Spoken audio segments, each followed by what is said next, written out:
Queridos amigos, buenas noches, bienvenidos a este programa de viernes que, como ya le avisamos ayer, se grabó exactamente después de la entrevista del general Carlos Peñalosa, quien continúa con nosotros. Esta es una presentación de La Divina Comedia, su restaurante de comida toscana que está en la 8 con la 82 del Southwest.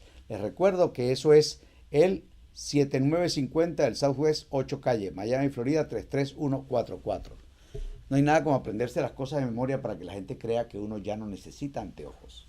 Y El Marica, el libro de Carmelo Di Facio, El Marica, el libro que está revolucionando a los lectores de todo el mundo y especialmente a los paisanos, porque están leyendo una historia que, aunque se desarrolla en la España de la Guerra Civil y el franquismo, o comienza allí, pareciera que se traslada al presente de dictaduras tan graves como la que acosa a Venezuela. Elmarica.com es la página web de este libro de Carmelo Di Facio, www.elmarica.com, donde lo puede usted adquirir, sino también en amazon.com. Y por supuesto, de elmarica.com de Carmelo Di Facio tenemos noticias muy importantes la próxima semana, y además vamos a traer a Carmelo a conversar con nosotros aquí en el programa. General, le vuelvo a dar las buenas noches porque así es la televisión, aunque nosotros continuamos aquí en el programa conversando con Orlando. Nosotros dejamos pendiente un tema muy importante, y son las distintas etapas, las distintas maneras como se puede desarrollar una rebelión, una salida, una protesta general para deponer a lo antes posible a estos bandidos. Pero yo no quería dejar de mencionar algo por una conversación que hubo aquí en la pausa con unos amigos presentes. Y es que este medio, que ya les dije a ustedes ayer que lo ponía a las órdenes del pueblo venezolano, a las órdenes del país, a las órdenes de la libertad, este medio, donde además yo no pretendo ser líder de nada, pero si ustedes quieren un guía, un coordinador, un moderador, me gusta más, de lo que estamos haciendo, este medio les va a demostrar a ustedes que a ustedes también los tuvieron engañados otro sector de los medios de comunicación venezolanos. Porque así como había una agenda del régimen, había una agenda del otro lado. Entonces, si usted quería ir a la televisión, si usted quería salir en los periódicos, pero usted decía que no le gustaba Capriles, usted decía que no quería que Venezuela siguiera siendo engañada por el CNE, que no creía en las elecciones, a usted no lo llevaban a los canales de televisión.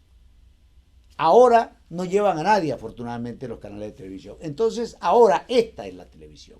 Y esta televisión, ustedes se van a dar cuenta poco a poco cómo cuánta gente empieza a hablar por fin de que lo del CNE es un asco, que es una estupidez ir a las elecciones, y que a ustedes los han estado engañando en las últimas elecciones. Ya van a ver. Acuérdense, no vale, yo no creo. Yo sí creo. General, gracias por continuar con nosotros. Yo quería referirme primero que nada, porque yo sé que cuando entremos en materia, por así decirlo, nos va a apasionar tanto eso que no vamos a poder volver, sobre su libro. Su último libro, un éxito. Sí, he tenido mucha suerte para ser pese a mi edad, para ser un escritor Nobel. joven, vamos, Un escritor joven, claro. joven. Debutante. Mi primer libro, y yo realmente estoy asombrado por el éxito que se ha tenido. Voy para la tercera edición y la gente lo sigue comprando y se sigue siendo muy comentado. Pero está escribiendo una segunda parte. Estoy escribiendo, esto es una saga. ¿Mantiene el título? No se mantiene el título. El primer libro se llamó El Imperio de Fidel. Claro. El segundo va a ser titulado El sucesor Chávez, el sucesor de Fidel. ¿Qué tal? Que parte del momento en que se va Fidel Fidel no es que estuvo en Venezuela, él dirigía las guerrillas de Venezuela desde La Habana. Desde La Habana. Y llegó un momento, inclusive él en un momento dado llegó a tener un poco cerca de 300 hombres en Venezuela. Por ahí se dice que él nunca escuchó un tiro de cerca. Bueno, dicen que él no fue un combatiente, realmente es más bien una estratega y un hablador de paja. De paja, ¿no? Ahora él llega un momento en que retira a sus hombres y tenía los más granados del ejército cubano en Venezuela, comenzando desde Arnaldo Gabaldón. Ochoa. Arnaldo Gabaldón no tiene nada que ver. No, Arnaldo Ochoa, que fue el militar. Me salió el nombre completo. El militar más condecorado, claro, más importante. Claro, el más importante. Un guerrero realmente. Sí. Bueno, ese guerrero. Que se mereció por ello mismo. Ese guerrero se escapó, no sé cómo, ya de Venezuela, porque, bueno, lo sacaron porque te estaban perdiendo, te estaban llevando sombrerazos del ejército y de los restos de las Fuerzas Armadas. De manera que allí cuando Fidel decide retirarse, entonces termina el primer libro. El segundo libro comienza inmediatamente después porque al año, al menos de un año de que se retira Fidel, aparece Chávez, y aparece de una manera que muy poca gente lo sabe. Y es una de las cosas que va a sorprender a los lectores.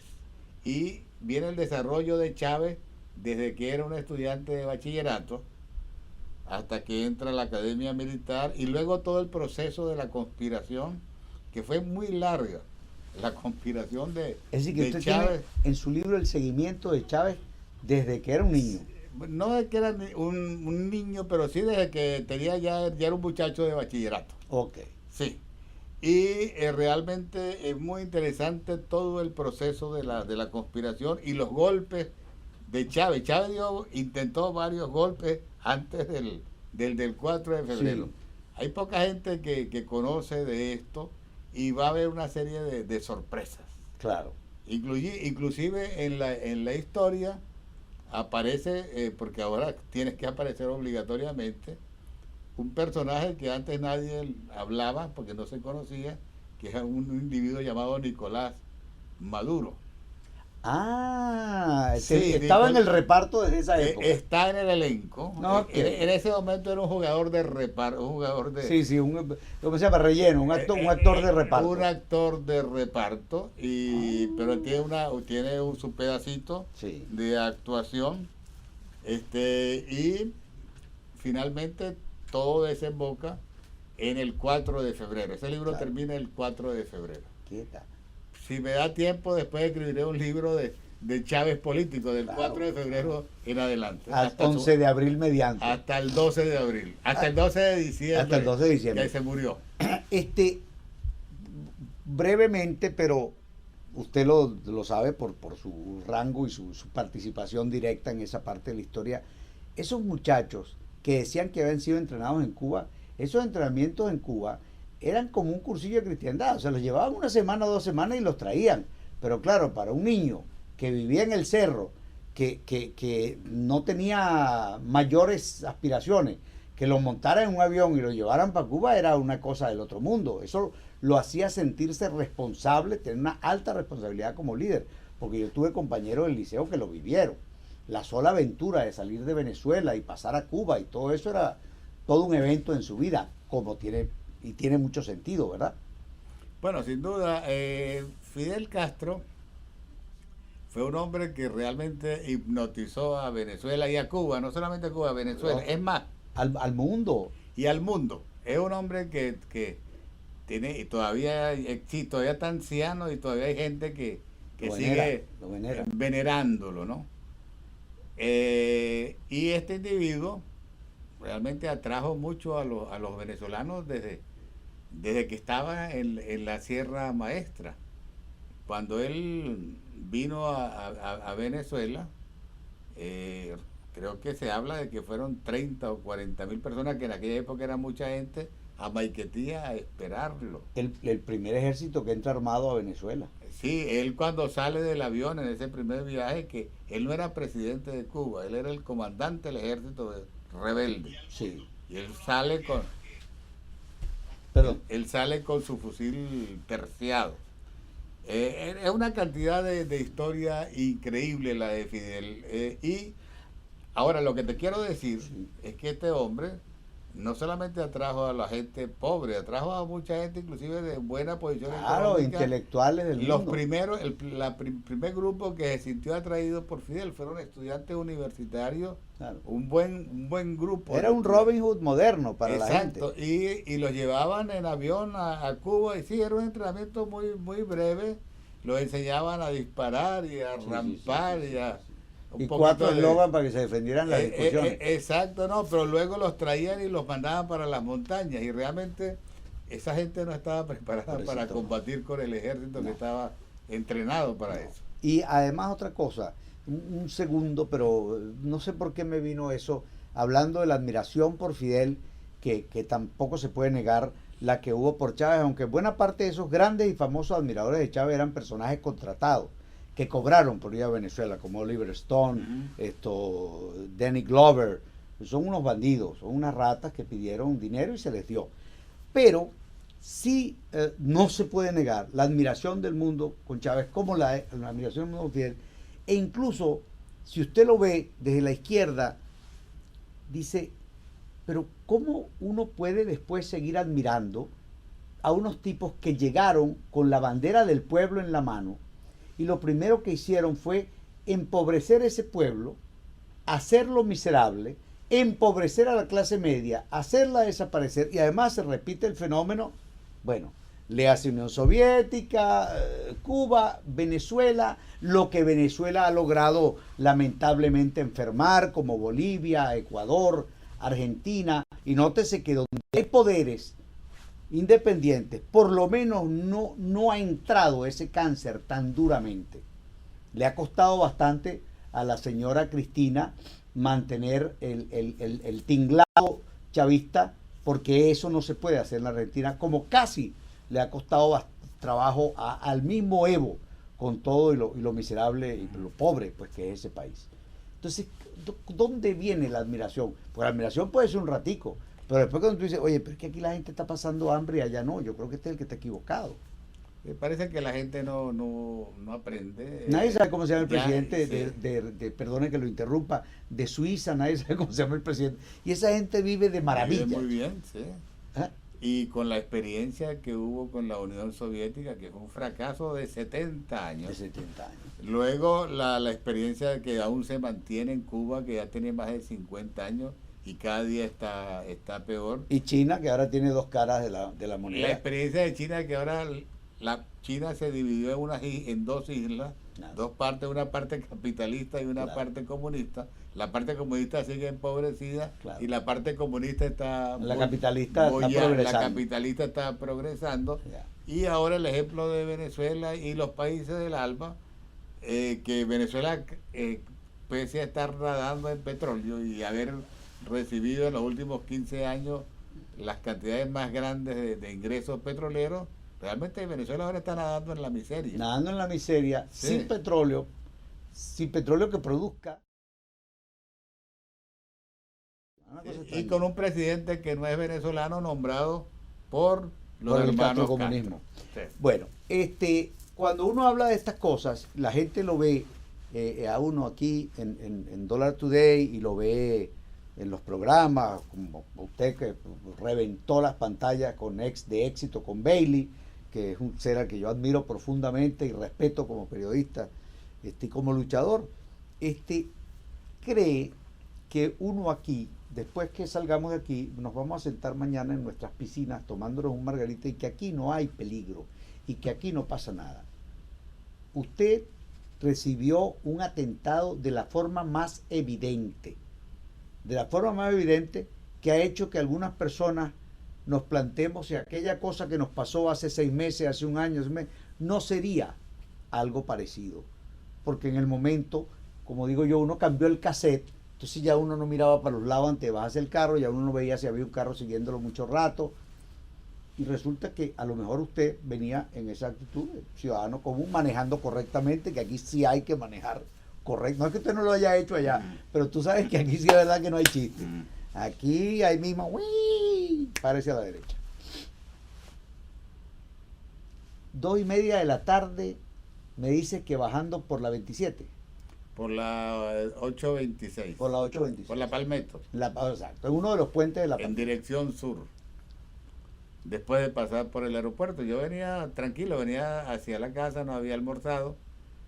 Venía de grabar un programa de televisión y de repente siento, yo no venía por el canal de la izquierda, sino por el segundo canal de la izquierda derecha, y de repente siento que me dan como un empujón. porque no fue realmente un choque, sí. Porque si me dan el choque completo por detrás, que le llega a uno un carro por detrás, ahí es donde mucha gente sufre un problema con la cervical. Con la cervical. Sí, que algunos quedan de collarín por mucho tiempo. Otros se lo ponen para cobrar el seguro, pero ese es el tema. Pero no, a mí me tocaron, me dieron en una esquina, pero con eso bastó para ponerme en un trompo. ¿Cómo se llama eso en inglés? Pit maneuver. Ajá.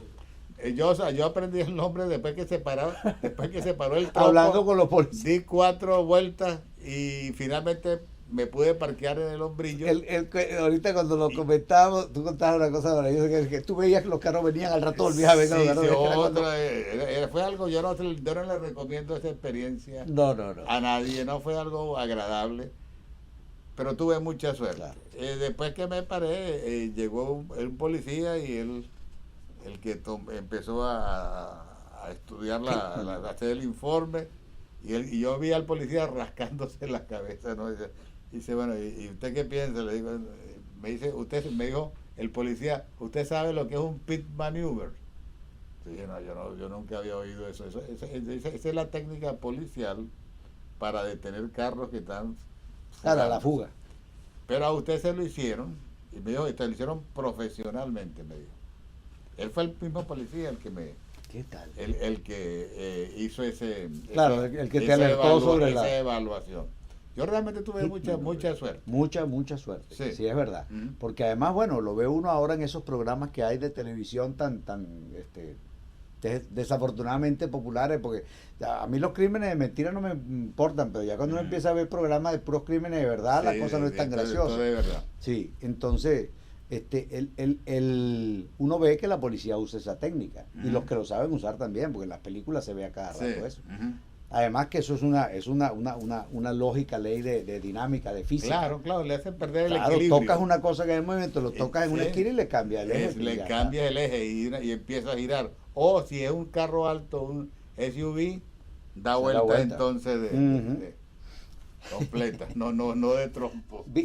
Como dicen aquí, been there, done that. Exactamente. Muy feo. Eso era lo que me faltaba a mí en mi vida. A esta altura. Sí, yo tenía una serie de experiencias, pero me faltaba esto. Sí, yo en Venezuela, en familiares cercanos, en un ser que quise mucho, que bueno, de hecho lo asesinaron, el régimen, pues le hicieron eso en una moto. Es decir, yo recuerdo que un compañero suyo una vez me fue a visitar a raíz de lo de Josué, que en paz descanse, lo de mi escolta, y me dijo que ellos habían hecho un estudio a la inversa, un poco lo que está haciendo usted para su libro. Dice, bueno, ¿cómo llega a pasar esto dentro de la fuerza? Entonces empezaron a investigar hacia atrás, o sea, una investigación forense, se podría decir. Sí. Y entonces llegaron a la conclusión de que, así como usted seguramente lo va a señalar en su libro, este hombre tuvo muchos momentos donde estuvo a punto de hacer algo, pero alguien se despegaba del grupo.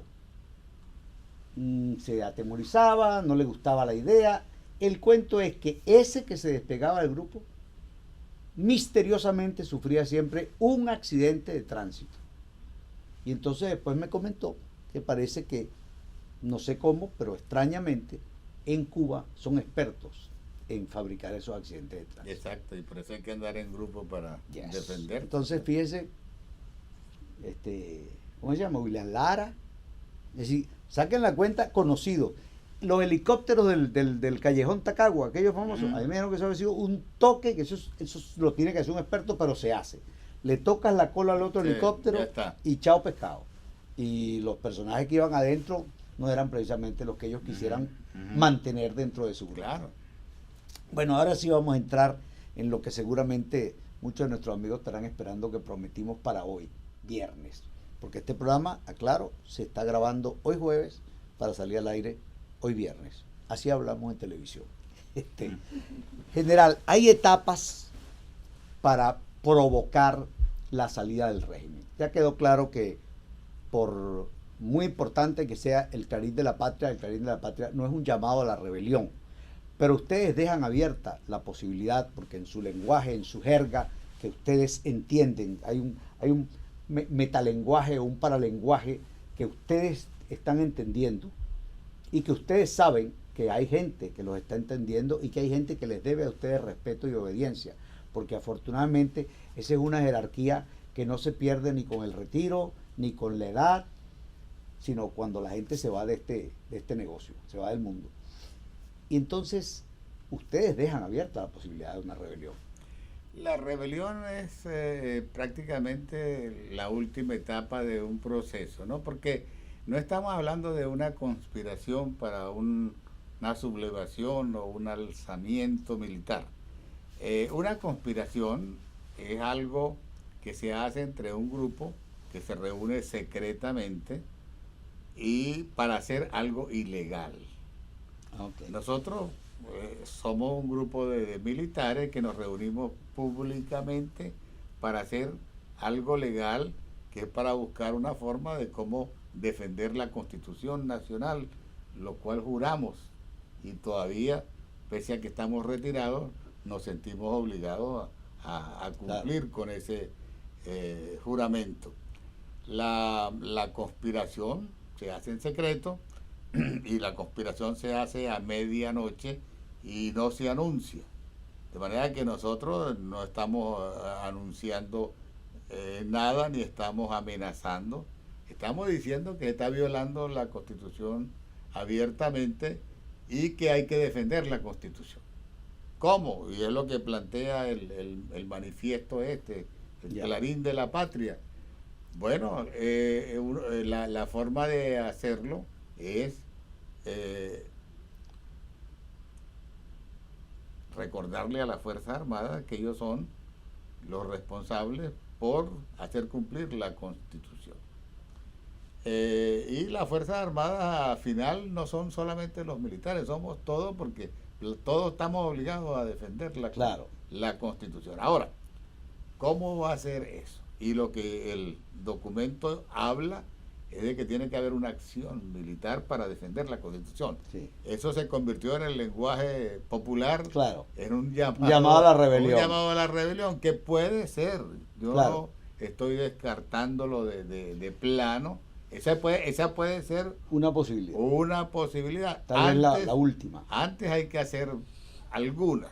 Claro, pero entra aquí un juego del huevo y la gallina. Perdone que lo interrumpa nuevamente. ¿Qué fue primero, el huevo o la gallina? Porque entonces dicen que el estamento militar manda a decir hacia afuera que hasta que el pueblo no esté en la calle, ellos no pueden salir. Que el pueblo en la calle es la alerta para ellos. Y el pueblo dice que hasta que no vea a los militares salir, ellos no salen. Válido desde los dos puntos de vista. Pero pareciera que hay una fórmula, que es la famosa guarimba, el golpe suave, Gene Sharp, todo lo que se haya dicho. La guarimba de Robert, porque él la puso guarimba. Guarimba es una palabra tan popular. Pero no es una mala, la idea de Robert no es una mala idea. Para nada. Es una idea excelente. Es más, yo hasta creo que nos desviamos un poco del tema. Sí. Que unas variantes de la guarimba pueden irse probando. Una variante, pero simplemente hacer una guarimba sin enfrentar a No, es que la guarimba realmente no se propone enfrentar. Nunca. Sino simplemente crear un pequeño... El único enfrentamiento es que usted está enfrente de su casa. Sí. Sale a la puerta de su casa. Vino la moto, la tanqueta, la violencia, usted se guarda. Se retira. Si viene la policía y... Se retira. El problema es que cuando estos vecinos de aquí se retiran, porque por aquí va la patrulla, lo de las otras tres vecinos. No, la idea es magnífica. Yo he hablado con Robert, me explicó la cosa. Y a mí me parece muy buena y creo que se puede poner en práctica. Ahora, antes hay que tratar de hacer algunas cosas. Y si no funciona, pues esto es como una caldera que está cogiendo presión. Claro. Ya la presión va en aumento. Ya estamos, hoy en día, la presión es superior a la que había hace un año. Quizá todavía no es suficiente para que lleguemos al punto de ebullición y de explosión, porque hay que hacer la etapa final. Pero yo creo que por lo menos vamos a... este planteamiento de la doble nacionalidad de Maduro, por ejemplo, se le llevó al Tribunal Supremo. Yo creo que ya hay varias demandas solicitando eso. La mayoría de la gente que nos está viendo va a decir, pero ¿para qué? Si el gobierno no va a actuar. Pero esas son las cosas que hay que ir marcando tarjeta, porque y que se pueda decir, bueno, mira, esto se hizo y lo incumplieron. Luego, en ese proceso probablemente lleguemos a las elecciones del 8 de diciembre. El 8 de diciembre, si es que llegamos allá, hay que ir a votar. Tú dirás, ¿para qué van a votar si nos van a robar? Bueno, es que es peor no votar, porque peor porque le estamos dejando el terreno al contrario. Le estamos dejando el terreno al país, a los cubanos le estamos regalando el país a los cubanos. Es ni siquiera a los militares, pero ni siquiera a los chavistas, es a los cubanos. Cuando votas y te roban el voto, igual se están quedando. No es igual, hay varias ventajas. ¿Sabes que Robert tiene una teoría? Perdóname un segundo. Robert tiene una teoría. Sí.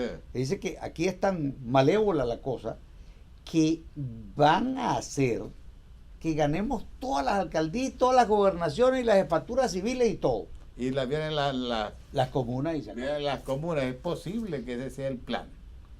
Ahora, si eso es así, o si nos roban, ni siquiera ganamos las elecciones del 8 de diciembre, que pienso que las debemos ganar. Entonces, para mí, yo tengo otra teoría. Cada quien tiene su teoría, ¿no? Yo creo que cada vez que nos roban, y nos han robado bastante, la gente se va molestando más. Como decimos los venezolanos, la gente se va arrechando. Claro. Porque el venezolano, el bravo pueblo realmente ha ido mutando para convertirse en un pueblo flácido, apendejiciado. Medio pendejo, es lo que iba a decir. Anestesiado. Que no eran los pendejos de Urarpietro, otro tipo de un pendejo apendejado en serio. Era un pueblo anestesiado, ¿no? Pero eso también puede cambiar, así como lo anestesiaron, así puede despertar. Ahora, una forma de despertarse es ante el abuso. Yo creo que si alguien puede ser muy pacífico, llega otra persona y le mienta a la madre o le da una cachetada, ahí se arma algo, ¿no? Claro. Yo creo que vamos por ese camino. A nosotros el gobierno actual nos ha estado ofendiendo, robándonos las elecciones, vejándonos de muchas entregándonos a una potencia extranjera, entregándonos a una impotencia extranjera, y la gente se está arrechando. Claro. Entonces eso finalmente, si seguimos por ese camino, va a conducir a una explosión. Es inevitable. Sí, no queda otra. Sí.